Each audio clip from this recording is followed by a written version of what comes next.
गौरी, मैंने कल अलमारी में 50 रुपए रखे थे, वो कहाँ हैं? मुझे क्या मालूम, मैं तो अभी अभी नदी से आई हूँ।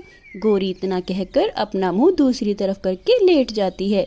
मैं तो नदी से आई हूँ, मुझे सब मालूम है। कालू कौवा ऐसे बुड़बुड़ाता है। क्या क्या मालूम है तुम्हें? बताओ बताओ, क्या मालूम है तुम्हें? कुछ नहीं। जग्गू कहाँ है? नहीं मालूम मुझे कहाँ है। पैसे पैसे का हिसाब मांगता है मुझसे। गौरी जब भी घर में पैसे देखती तो वो उन्हें कहीं ना कहीं खर्च कर देती थी। आज भी उसने कालू कौवे के पैसों से लाल रंग की लिपस्टिक खरीदी थी। दूसरे दिन कालू लकड़ियां काटने काम पर चला जाता है और गौरी अपने बेटे जग्गू से कहती है, जग्गू बेटा चलो आज हम मेला देखने चलते हैं। लेकिन मम्मा पैसे कहाँ से आएंगे? पैसों की चिंता मत करो, पैसे तो मैंने रात को ही तुम्हारे पापा के चोरी कर लिए थे। गौरी अपने बेटे को लेकर मेला देखने चली जाती है। कालू सारा दिन लकड़ियां काटता है और फिर उनकी गठरी बनाकर कबूतर के पास लेकर जाता है। अरे कालू, आज तो तुम कम लकड़ियां लेकर आए हो। हाँ कबूतर यार, आज मैंने जल्दी घर जाना है, इस वजह से थोड़ी लकड़ियां लेकर आया हूँ। कालू कबूतर को लकड़ियां देकर अपने घर चला जाता है। कालू कौवा जब घर जाता है तो वहाँ पर गौरी और जग्गू घर नहीं होते। गौरी गौरी, जग्गू कहाँ हो? चली गई होगी, फिर चली गई होगी आवारागर्दी करने।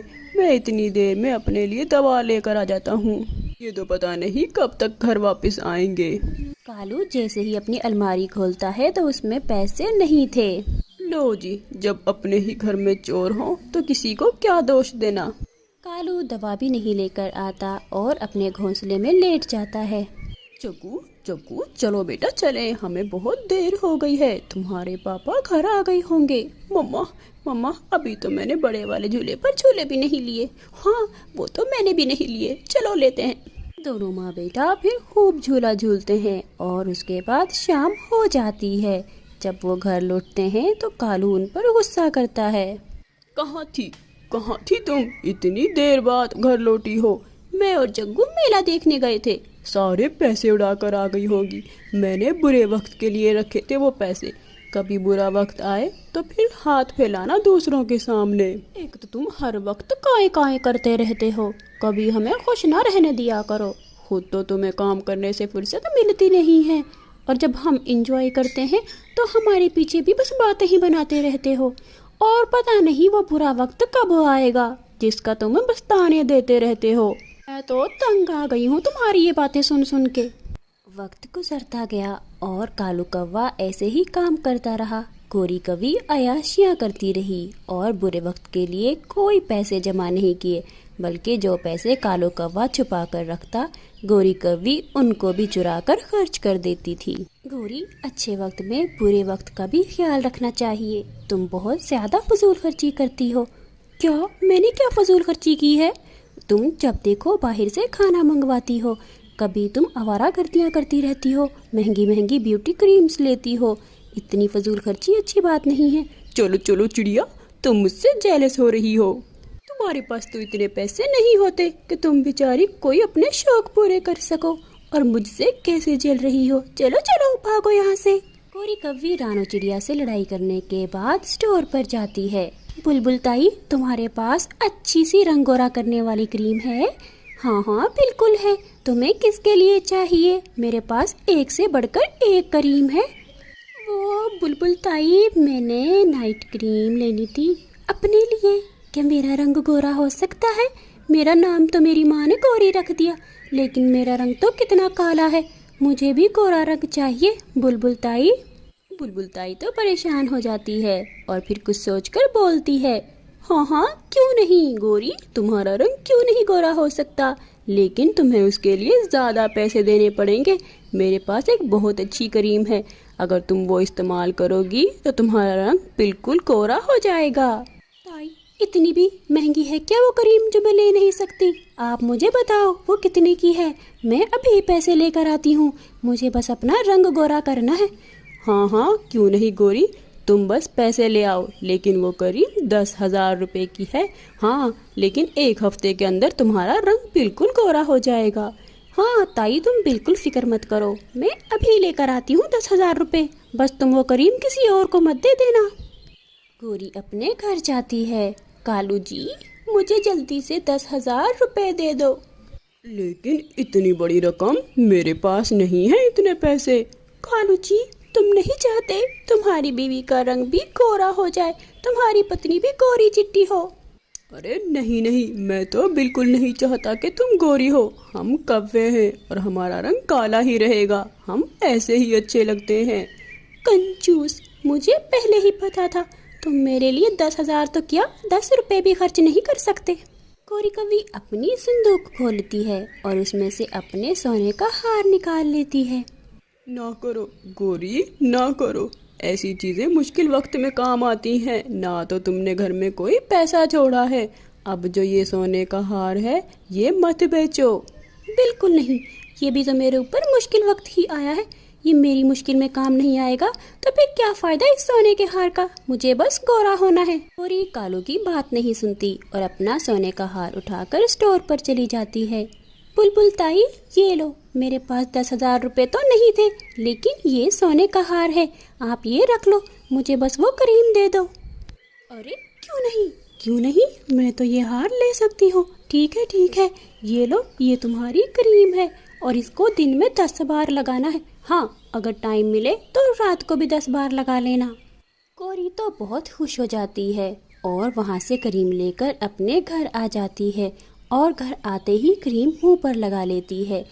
काफ़ी दिन गुजर जाते हैं, लेकिन गौरी का रंग तो बिल्कुल भी गोरा नहीं होता। गंदी पक्षी, बुलबुल ताई ने मेरे साथ फ्रॉड किया है। सोने का हार भी ले लिया और मुझे ये नकली क्रीम दे दी है। कितने दिनों से लगा रही हूँ, मेरा रंग तो काले का काला ही है।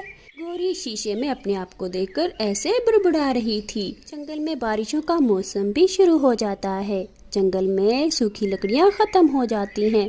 कालू कौवा आज बारिश में खाली हाथ ही घर वापस लौटता है। अरे कालू, आज तो तुम खाने के लिए कुछ भी नहीं लाए। क्या आज काम नहीं किया? लकड़ियां नहीं काटी तुमने? बारिश की वजह से लकड़ियाँ गीली हो गई हैं। मुझसे लकड़ियाँ नहीं काटी गई थी, इसलिए आज काम नहीं कर सका। लेकिन घर में तो खाने के लिए कुछ भी नहीं है। तो फिर तुम वो क्रीम खा लो जो 10,000 रुपए की लेकर आई थी। मम्मा, मुझे भूख लगी है।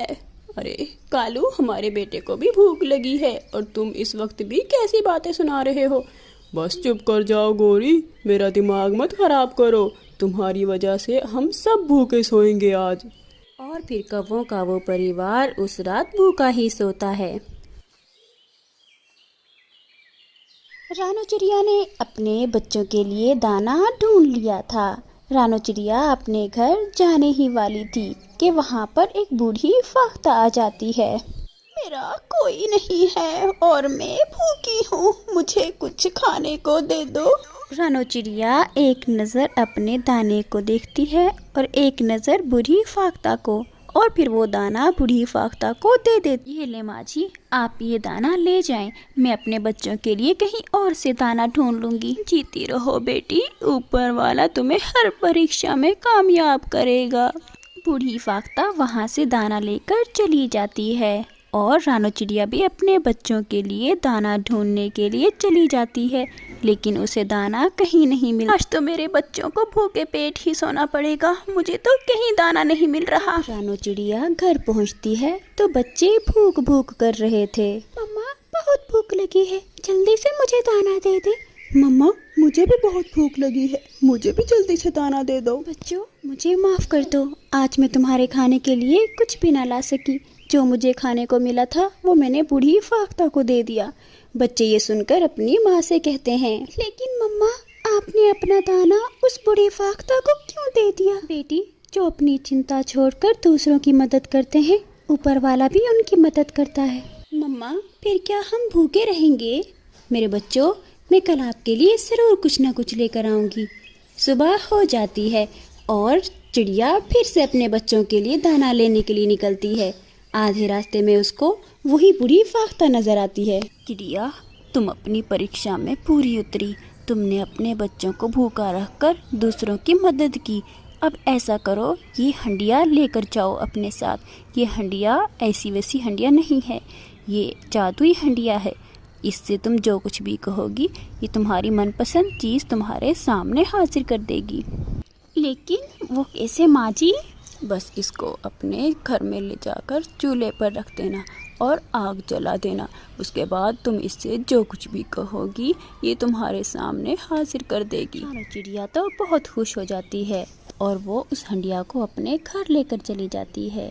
मम्मा मम्मा आज क्या दाना लेकर आई है? मम्मा जल्दी करें, मुझे बहुत भूख लगी है। आज तुम्हें कुछ और ही मिलेगा। आज मेरे बच्चे जो कहेंगे उनको वही मिलेगा। मम्मा मैं तो मीठे चावल खाऊंगी। मम्मा मैं भी मीठे चावल खाऊंगा। और फिर रानू चिड़िया उस जादुई हंडिया से कहती है, जादुई हंडिया मेरे बच्चे भूखे हैं, इनको मीठे चावल दो। और फिर उस हंडिया से मीठे चावल निकल आते हैं। सारे बच्चे खुश होकर खाते हैं। रानू चिड़िया एक प्लेट में चावल डालकर अपने पड़ोसी तोते के पास जाती है। तोते भैया ये लो मीठे चावल खाओ। अरे मीठे चावल, मुझे तो मीठे चावल बहुत पसंद हैं। इतनी देर में वहाँ पर गोरी कौवे भी आ जाती है। अरे चिड़िया मेरा भी बहुत दिल कर रहा है मीठे चावल खाने को, मुझे भी दे दो। बहन आप अपने घर जाओ, मैं अभी आपके पास लेकर आती हूँ चावल। रानू चिड़िया फिर अपने घर जाती है। गुड़िया बेटी क्या हमारी हंडिया में अभी और चावल हैं? जी मम्मा अभी तो उसमें आधी हंडिया रखे हुए हैं चावल। फिर रानू चिड़िया एक प्लेट में चावल डालकर गोरी के घर जाती है। चिड़िया तुमने ये मीठे चावल कहाँ से लिए हैं? मेरी जादुई हंडिया मुझे सब देती है। मेरे बच्चे मीठे चावल मांग रहे थे तो मेरी जादुई हंडिया ने मेरे बच्चों को मीठे चावल दे दिए। ये सुनकर कौवे तो हैरान हो जाते हैं। रानू चिड़िया वहाँ से चली जाती है। कालू देखा तुमने, ये जादुई हंडिया तो फिर उस चिड़िया को तरह तरह के खाने देती होगी। मुझे भी वो जादुई हंडिया चाहिए। अरे तुम क्यों टेंशन लेती हो, मैं आज रात ही वो जादुई हंडिया चुरा कर ले आऊँगा। मम्मा ये जादुई हंडिया हमें मिठाई भी दे सकती है? हाँ क्यों नहीं, मैं अभी इससे मिठाई का कहती हूँ। फिर रानू चिड़िया उस हंडिया को आग के ऊपर रखती है। जादुई हंडिया मुझे मिठाई दो, मेरे बच्चे मिठाई मांग रहे हैं। और फिर वो जादुई हंडिया ढेर सारी मिठाई रानू चिड़िया को दे देती है। कालू कौवा खिड़की से ये सब देख रहा था। कालू कौवे के मुंह में तो पानी आ जाता है। मैं भी इस हंडिया से मिठाई ही लेकर खाऊंगा। और फिर रानू चिड़िया और उसके बच्चे मिठाई खाकर सो जाते हैं। कालू कौवा चुपके से रानू चिड़िया के घर में दाखिल होता है और उसकी हंडिया को चुरा कर ले जाता है। ले आया, मैं उस रानू चिड़िया की जादुई हंडिया चुरा कर ले आया। अरे मेरा प्यारा पति, मुझे तो पता था कि तुम ये काम जरूर कर पाओगे। अब जल्दी से मुझे इससे मिठाई लेकर दो, मेरा मिठाई खाने को बहुत दिल कर रहा है। और फिर कालू कौवा और गोरी कौवी उस जादुई हंडिया को चूल्हे पर रख देते हैं। जादुई हंडिया मेरी पत्नी गोरी भूखी है, इसको मिठाई दो। और फिर उस हंडिया से मिठाई निकल आती है। कालू कौवा और गोरी बहुत खुश होते हैं। कालू अब तो हमें काम करने की कोई ज़रूरत नहीं है, अब तो हम हर रोज़ तरह तरह के खाने खाएंगे। हाँ बिल्कुल, और वो चिड़िया वो तो भूखी ही मरेगी। दूसरे दिन जब मम्मा चिड़िया उठती है तो वो अपने घर में जादुई हंडिया को ना देखकर परेशान हो जाती है। बच्चों हमारी जादुई हंडिया घर में नहीं है। मम्मा हमें तो नहीं पता, हमने तो नहीं देखी, रात को तो वो घर में ही थी। फिर मम्मा चिड़िया अपने घर से निकलती है और तोते के पास जाती है। तोते भैया मेरी जादुई हंडिया मेरे घर में नहीं है, कोई चोर उसको चोरी कर ले गया है। लेकिन रानू चिड़िया मुझे भी नहीं पता कि तुम्हारे घर से वो किसने चोरी की होगी। जादुई हंडिया मुझे अच्छे अच्छे गहने जेवर कंगन चाहिए। गोरी कौवी उस जादुई हंडिया से ऐसा कहती है। जादुई हंडिया से आवाज़ आती है, लगता है मैं किसी लालची पक्षी के हाथ लग गई हूँ, अभी इसे मजा चखाती हूँ। और फिर उस जादुई हंडिया से एक बड़ा सा हथौड़ा निकलता है, जिसे देखकर गोरी तो डर जाती है। नहीं प्लीज मुझे मत मारना, नहीं। लेकिन वो हथौड़ा उस गोरी कौवी की बहुत पिटाई लगाता है। इतनी पिटाई लगाता है कि गोरी तो मर ही जाती है।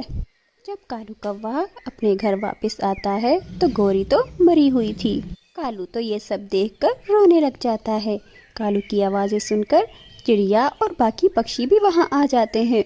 मर गई, मेरी गोरी पत्नी मर गई। मेरी पत्नी कैसे मर गई? जो कोई भी लालच करेगा, मुझसे गहने सोने चांदी मांगेगा, वो अपनी लालच की वजह से ऐसे ही मरेगा। ओह, तो गोरी अपने लालच की वजह से मरी है। कालू भैया, ये जादुई हंडिया मुझे वापस करो। आप ये चोरी कर कर लेकर आए थे, वरना जैसे गोरी मर गई है ऐसे तुम्हारा भी यही हाल होगा। और फिर राना चिड़िया वहाँ से अपनी जादुई हंडिया उठाती है और चली जाती है। कालू वहाँ बैठकर रोता ही रह जाता है।